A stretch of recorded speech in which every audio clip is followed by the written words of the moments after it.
Now, two pigeons bemoaning the fact you can stream DirecTV satellite-free. These humans can stream all the top-rated national news channels on DirecTV, and now with no satellite dish. This just in. Weather, sports, election coverage. DirecTV has it all, but something is missing. The satellite dish. What are you doing? I'm reporting the news. Back to you, Bob. Here's some news. You're a buffoon. Stream the top-rated national news channels. No satellite dish. Visit DirecTV.com. Internet required. Top-rated news based on 2023 Nielsen ratings. Summerlin is expanding. The Las Vegas Planning Commission just approved the construction of 2 new neighborhoods in the Northwest. Hundreds of new homes will be built on previously undeveloped land.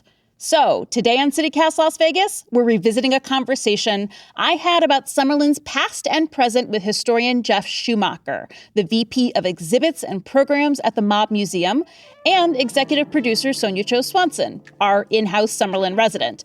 We put some of the area's stereotypes and controversies into perspective. It's Tuesday, September 17th. I'm Sarah Lohman, and here's what Las Vegas is talking about.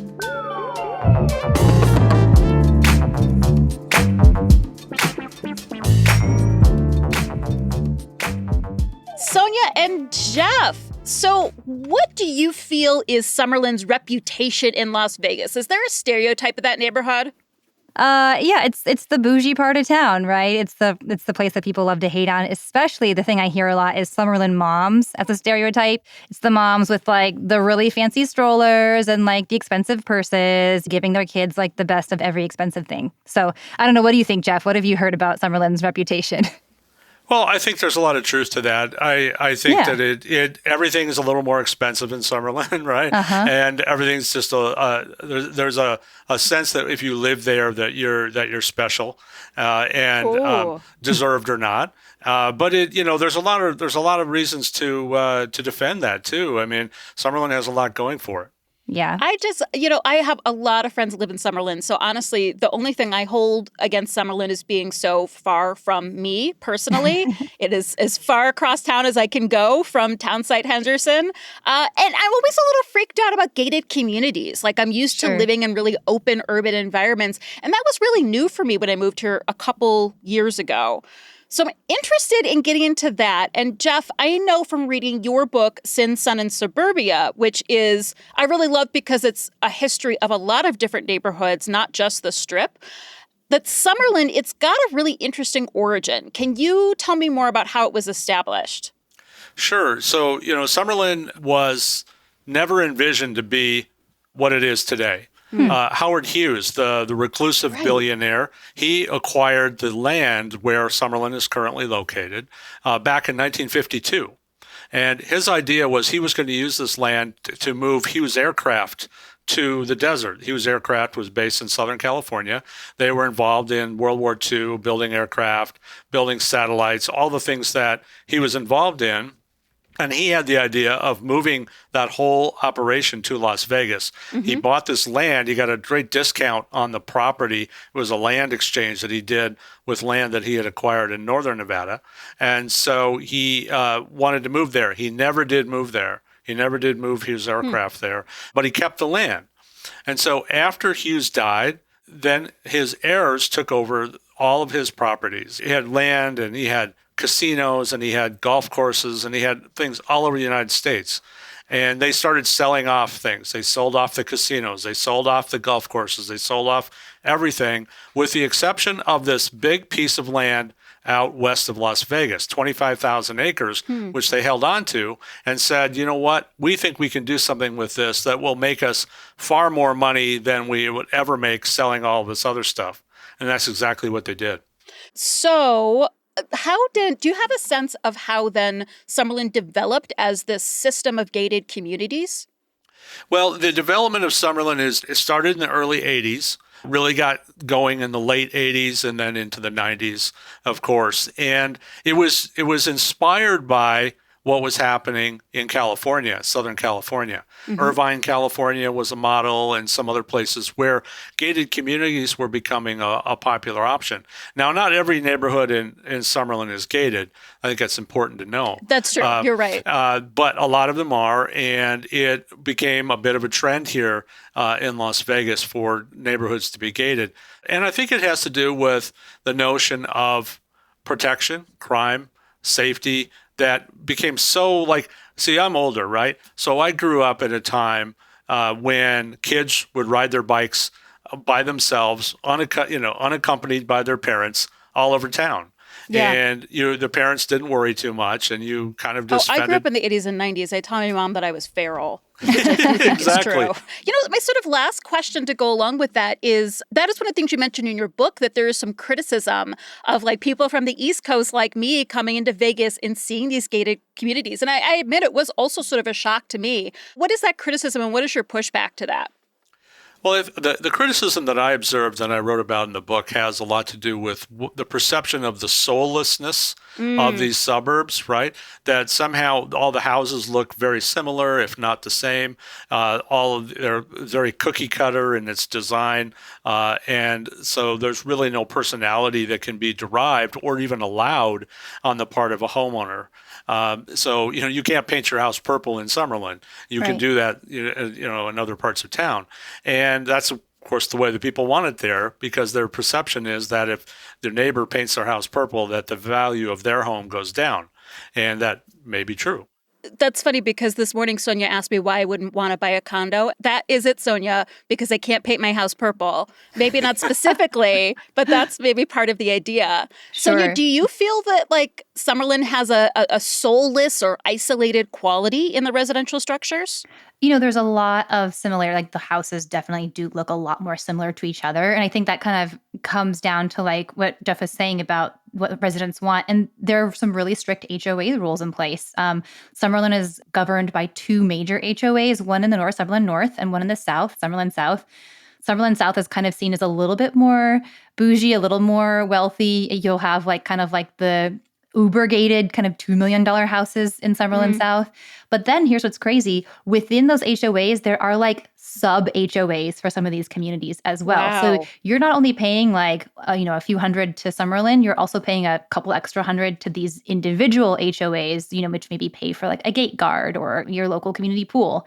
The visual similarity of all these neighborhoods is not far off, but I actually did, when I was reading up on Summerlin a little bit, dig up this fact. Jeff, I'm curious if you read about this, but apparently the first urban roundabout, those traffic roundabouts, was built in Summerlin. The first in the country was built in Summerlin in 1990.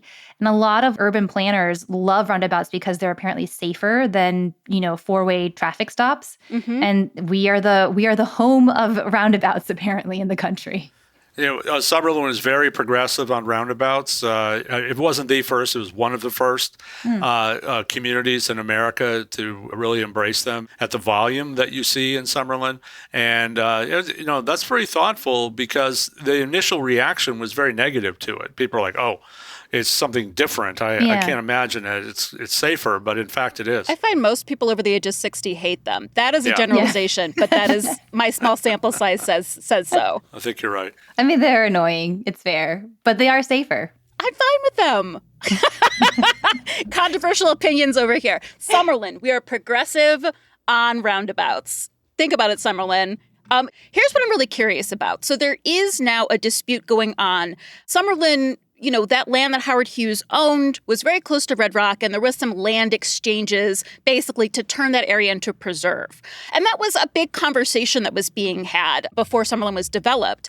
And so now here we are many years into the future. Summerlin is very developed, and there's a push to build more houses closer and closer into Red Rock. Jeff, do you have any sense of what's going on there and why? Well, I think there's a historical point I would make, and then I'll come back to the current day, which is there were a series of land exchanges, basically between the government and the Hughes people, to kind of shape Summerlin and to preserve Red Rock Canyon. And what ended up happening is that the incursion into Red Rock Canyon was reduced. So if that had not happened, in other words, if those exchanges back in the 80s had not occurred, it would be frightening how far Summerlin ventures into the Red Rock Canyon area today. Now, having said that, if you look at it today, it's still surprising to me how far west those homes go when you're driving west on Charleston and you keep going closer and closer to Red Rock and they're still building neighborhoods.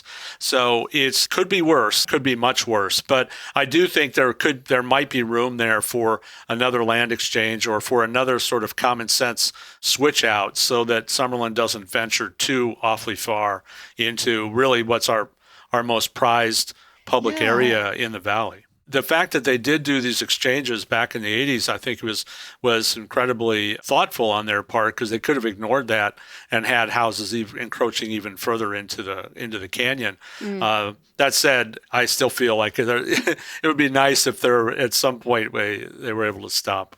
Yeah. I feel like that kind of feeds into the resentment that the greater Las Vegas area has of Summerlin, because these are public lands for public use. And so if Summerlin kind of starts to eat away, it's like, oh, these Richie Riches get access, to these. Or purchasing the view, essentially. And essentially. Taking it from everybody. Yeah, right. And kind of like hoarding these like common resources just for themselves. Yeah. Money shouldn't be able to buy you everything.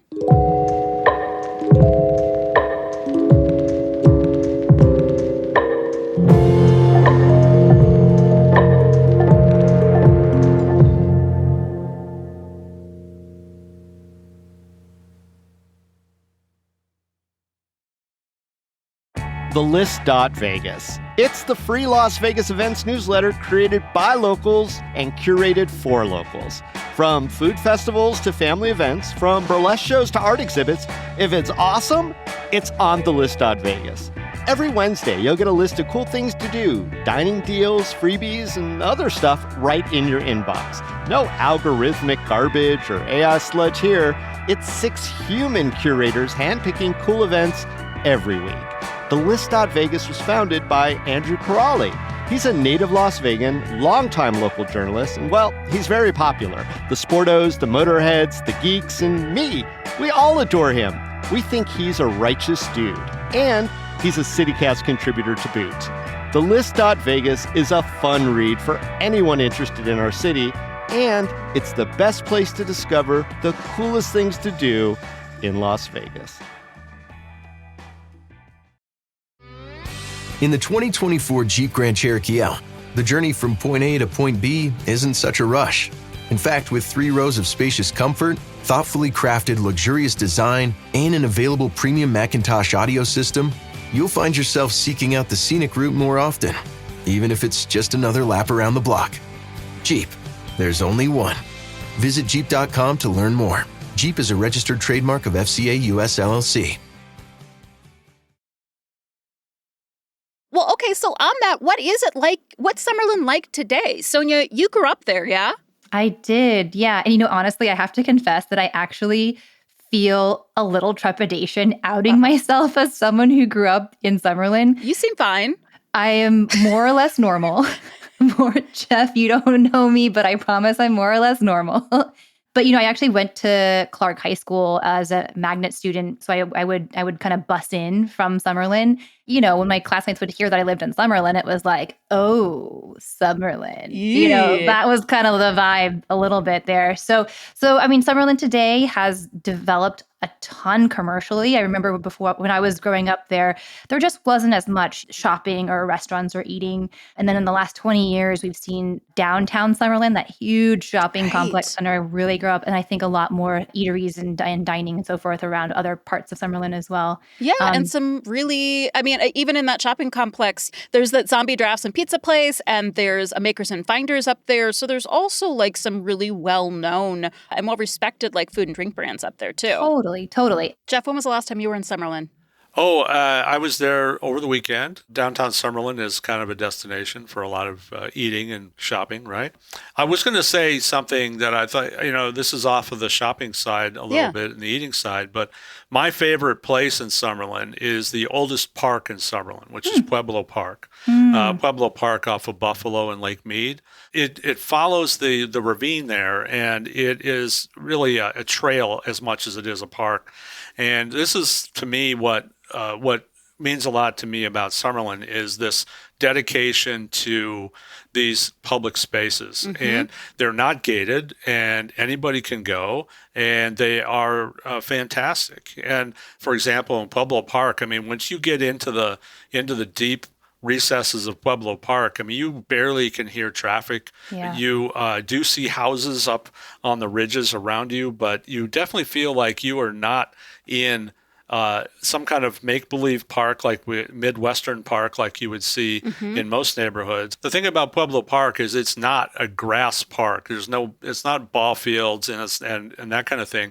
It's the desert. And so I use this phrase in my book. It's more of an homage to the desert rather than a rebuke. A rebuke would be what most parks are, right? Most parks are like, oh, we want this to be like a park that would naturally grow in Madison, Wisconsin, or in the Northeast somewhere. No, they're saying this is the desert. We're embracing it, and we're going to make this a great place to go that is still very deserty. Yeah. I love that. There's another park like that, Jeff, that I love your phrasing. Gosh, not a rebuke to the desert. That's great. A little pocket desert park called Hualapai Park on Hualapai and Alta that I love. And I just love to take my dog around and do a couple loops. And it's got great views of the whole valley. You'll see barrel cacti and desert birds and sometimes rabbits running across the trail. And it's lovely. Honestly, actually, that's one of the things that Summerlin does really well. But I feel like maybe the rest of the valley should get some of this too, Yeah. Because I was looking it up, and I think Summerlin has something like almost 300 parks within Summerlin alone, which is kind of wild. I mean, that's some of the highest concentrations of parks we have in the valley. And I was looking at parks by county, within Clark County District. And if you look at, District A, B, C, D, et cetera, they've got 15, 20, 7, 5, whatever. And you get to District F, which is where the bulk of Summerlin South lies, and they've got 34 parks. It's and if you even just look at a map, just open up Google Maps, look where the green spots are. Yeah. I mean, it seems like in a large part because it's a planned community. Would you say that that's accurate, Jeff? Well, I would say two things about it. Yes, it's definitely a product of the master planning of the community, but I think it's an economic thing too. Keep in mind the heirs to Howard Hughes acquired this land and they owned it outright. They paid nothing for this land, and Hughes paid barely anything for it back in the 1950s. If you're building a neighborhood like my planned community, Providence, which is north of Summerlin, the people who built Providence paid many, many, many millions of dollars for that land. So they're going to want to maximize what they get out of that land once they buy it.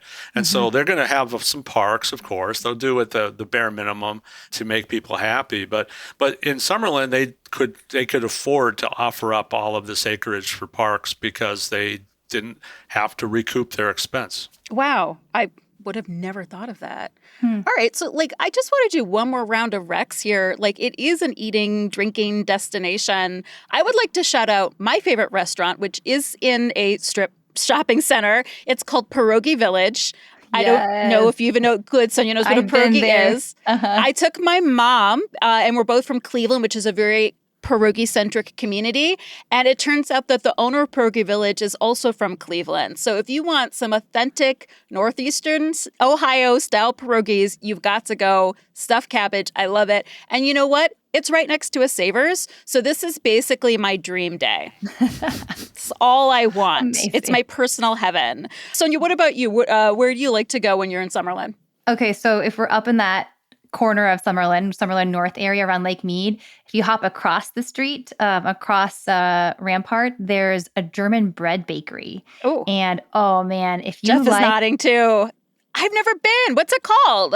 It's literally called German Bread Bakery. It's very easy to remember. Have you been, Jeff, before? I have been. It's excellent. Oh, it's so good. That sort of Summerlin North is kind of my mindset as far as my knowledge of Summerlin. That's Savers, for example. Oh, yeah. But also there's an omelet place right there near the German bread bakery that's also very good. And if you just like love that hearty German like rye, and they have great pastries and apple cakes and things, and I went wild there. It's great.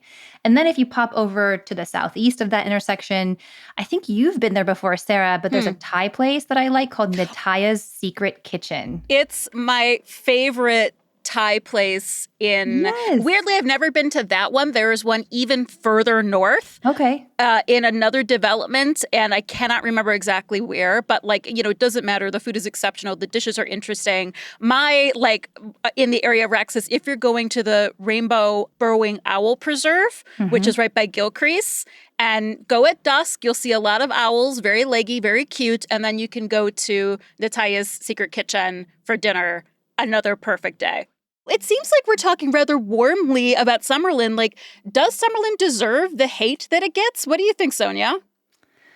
I mean, yes and no, right? Anytime you have any kind of wealthy enclave in a city, of course it's going to be diverting resources, right? Of course you're going to have families who are more able to afford to send their children to private schools and, withdraw those funds and resources from the public school system, right? Of course you're going to have, more urban sprawl, which is more expensive infrastructure for the city to build and maintain. Of course you're going to have people who maybe have more influence over politicians, I mean, that kind of stuff is in every American city. And I think in Las Vegas, we see that particularly to be the case in Summerlin. Of course, there are other wealthy enclaves in the valley. I mean, Green Valley is also very expensive. I mean, but Summerlin, because I think of its branded nature, has kind of taken on the mantle for that.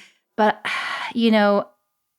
as long as we're talking about the resources that are publicly available, I would just hope that people would understand that Summerlin isn't closed off and they can go in and access those parks, as you suggested, Jeff. Yeah. And then I hope that we could also take some lessons for things that work well in Summerlin and apply them to the rest of the city. But I don't know. What do you think, Jeff? Does it deserve the hate? Well, here's what I think. I think that some of this antagonism towards Summerlin could start in high school. Right? So if you live in other parts of the valley, and the schools that are in Summerlin are Bishop Gorman, right? Yep. Faith Lutheran, Meadows School, and these are private schools, and then you have Palo Verde. And if you're coming from other schools in the valley and you have an athletic competition or a band competition or whatever, there's that snooty factor comes into play for sure. And I know my daughters felt that way, when they would encounter these Summerlin schools. And so I think it might start there. Maybe it's not fair, but there's you mentioned at the outset the Summerlin moms. There's something to that, and it has to do partly with you can see it when they all line up in front of Bishop Gorman High School to pick up their kids after school every day, where other kids get to walk home or take a bus. Mom's waiting in her very nice SUV to pick you up at Bishop Gorman. So it's definitely there's that kind of class division that comes into play, I think. Yeah. So just real quick, Sonia, why should Las Vegans give Summerlin a chance? I think that Summerlin isn't a monolith. Something we learned when we talked to Ray Lathrop, who runs a food pantry in Summerlin, is that there actually are people who are struggling in Summerlin, and there is some hidden poverty there. And there are multi-generational families. There are people who are struggling to get by. There are people who are, maybe house poor. Summerlin is in some ways a stand-in for our city's resentment over income disparities overall, but maybe consider that not everyone from Summerlin has the same story. Jeff, last question. Why should Las Vegans give Summerlin a chance? Well, I think Las Vegans should give Summerlin a chance because, first of all, it's huge. Yeah. To ignore it is to miss out on opportunities. The public parks system, the trail systems are amazing out there. I'm a person who likes to explore the valley. I'm not stuck in one part of the valley, and this has to do with being a journalist for 30 years probably. But I just sometimes when I'm by myself, I just drive and I go and look at things. And I think there's a lot more diversity in Summerlin than meets the eye, and there's a lot of interesting things you can discover if you kind of just look around. And a lot of it's the open spaces like the parks, but also there's a lot of retail, a lot of restaurants that we probably don't even know about that are out there if we go take a look. Sonia, Jeff, thank you both so much. Thank you. Thanks.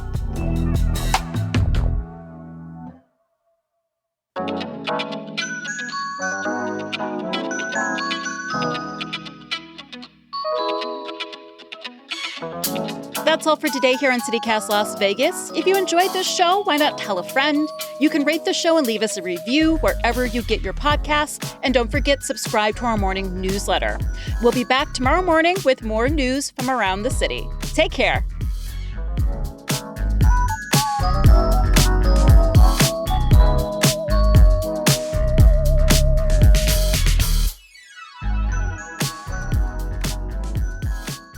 But always interesting to me that we say it's Summerlin moms and not Summerlin dads. I think That's sometimes that we point. over criticize the choices that women make, right? Yeah. Good point. Yeah.